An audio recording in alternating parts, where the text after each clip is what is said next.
निम्नलिखित में से किस राज्य में शास्त्रीय नृत्य शैली प्रसिद्ध है? तो देखिए सत्रिया एसएससी स्टेनोग्राफर में आया था ये 2023 में, तो इसमें होगा असम। ठीक है भाई। इसकी शुरुआत श्रीमंत शंकरदेव द्वारा की गई।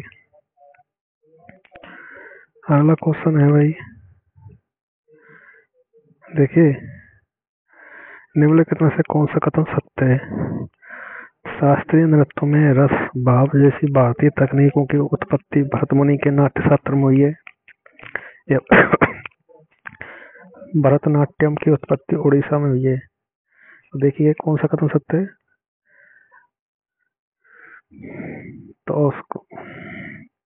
तो दोनों कथन क्या है? केवल कथन 1 सत्य है। ठीक है। जो शास्त्रीय नृत्य है ना, इनमें रस और भाव जैसी भारतीय तकनीकों की उत्पत्ति भरतमुनि के नाट्यशास्त्र से हुई है। ठीक है। तो देखिए भरतनाट्यम एक भारतीय नृत्य शैली है जिसका उत्पत्ति तमिलनाडु में हुई थी। ठीक है भाई। भरतनाट्यम की तमिलनाडु में हुई थी। भारतीय शास्त्रीय नृत्यों के 2 मूलभूत पहलू हैं, तांडव गति और लय, और एक लास्य अनुग्रह भाव और रस, और 3 प्रमुख घटक हैं। ठीक है भाई। नाट्य, नृत्य और नृत्य। नाट्य नृत्य का नाटकीय तत्व। ठीक है भाई। अगला क्वेश्चन, निम्नलिखित ब्रिटिश औपनिवेशिक सरकार द्वारा भरतनाट्यम का प्रतिबंध कब लगाया था?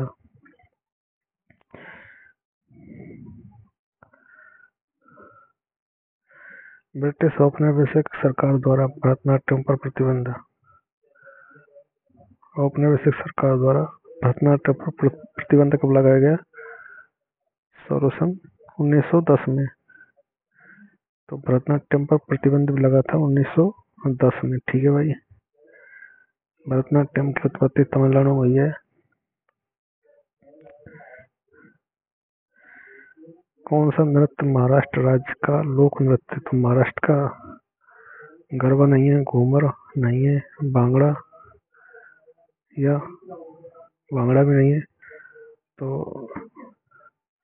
कौन सा हुआ? धनगरी गाजा। ठीक है। अगला क्वेश्चन देखते हैं भाई,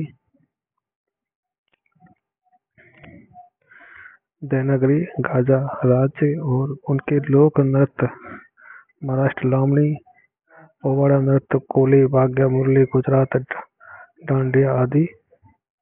ठीक है। शास्त्रीय नृत्य में एकाकी नाटक को कहा जाता है। तो शास्त्रीय नृत्य में एकाकी नाटक को क्या कहा जाता है? अंकिया नाट। देखिए शास्त्रीय नृत्य असम में इसकी उत्पत्ति हुई है। ठीक है। तो शास्त्रीय नृत्य में एकाकी नाटक को क्या कहा जाता है? अंकिया नाट। यह शास्त्रीय नृत्य का एक रूप है जिसमें संगीतमय नाटक और खेल शामिल होता है। ठीक है भाई। अंकिया नाट। तो अंकिया नाट शास्त्रीय नृत्य एकांकी नाटक को कहा जाता है। ठीक है। अंकिया नाट।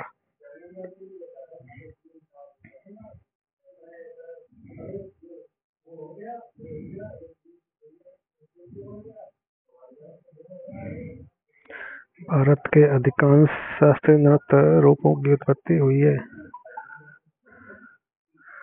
तो देखिए भाई, भारत के अधिकांश शास्त्रीय नृत्यों की उत्पत्ति सबको पता है भाई, नाट्य शास्त्र से हुई है, भरतमुनि के नाट्य शास्त्र से। ठीक है भाई।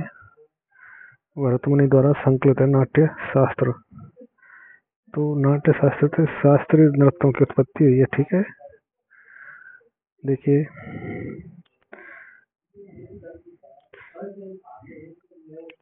नाट्य शास्त्र में जो भरतमुनि ने लिखा है यह एक संस्कृत ग्रंथ है। ठीक है। इसमें नृत्य कलाओं के बारे में और संगीत के बारे में लिखा हुआ है। इसमें 36 अध्याय हैं और 6000 छंद हैं। अगला देखते हैं भाई, भूटिया नृत्य। भूटिया भूटिया, देखिए भाटिया कह लो या भूटिया, ये सिक्किम में चलता है। ठीक है, अगला देखते हैं, ये सीपीओ में आया था। और भूटिया नृत्य कहाँ पे चलता है? सिक्किम में। गोवा की नृत्य शैली को योद्धा नृत्य के नाम से भी जाना जाता है। ये योद्धा नृत्य गोवा। ठीक है, तो गोवा के किस नृत्य शैली को युद्ध नृत्य के नाम से जाना जाता है?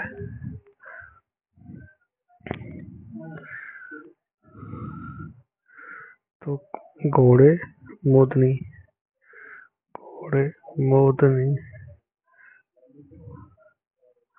अतीत के मराठा शासकों और योद्धाओं की याद में किया जाने वाला नृत्य है, घोड़े मोदनी। ये गोवा में होता है। ठीक है, जो पहले गोवा मराठा शासन के अधीन आता था। लेकिन मराठाओं में कई है, मराठा एक तरह से संघ है एक। कोई मराठा एक तरफा शक्ति नहीं है, जैसे सिंधिया मराठा में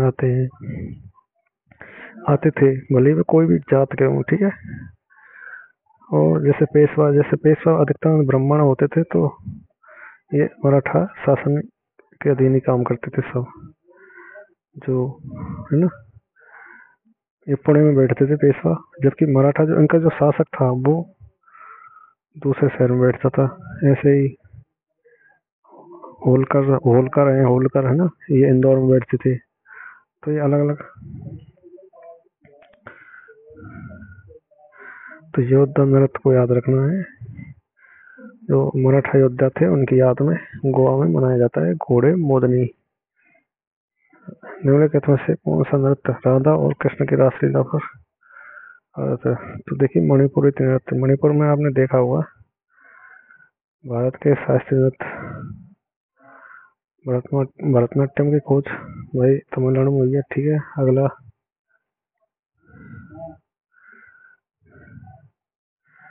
अगला देखते हैं भाई।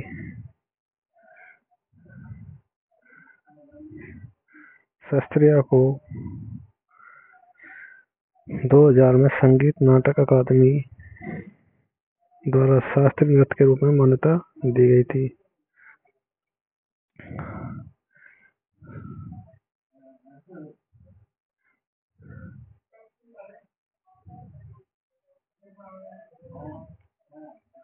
दो 2010 में इसके उत्कृष्ट मूल और वैधता को देखते हुए यूनेस्को ने खाली जगह एक सदी पुराने अनुष्ठान मानवता की अमूर्त सांस्कृतिक विरासत के रूप में मान्यता दी। तो केरल ने। ठीक है,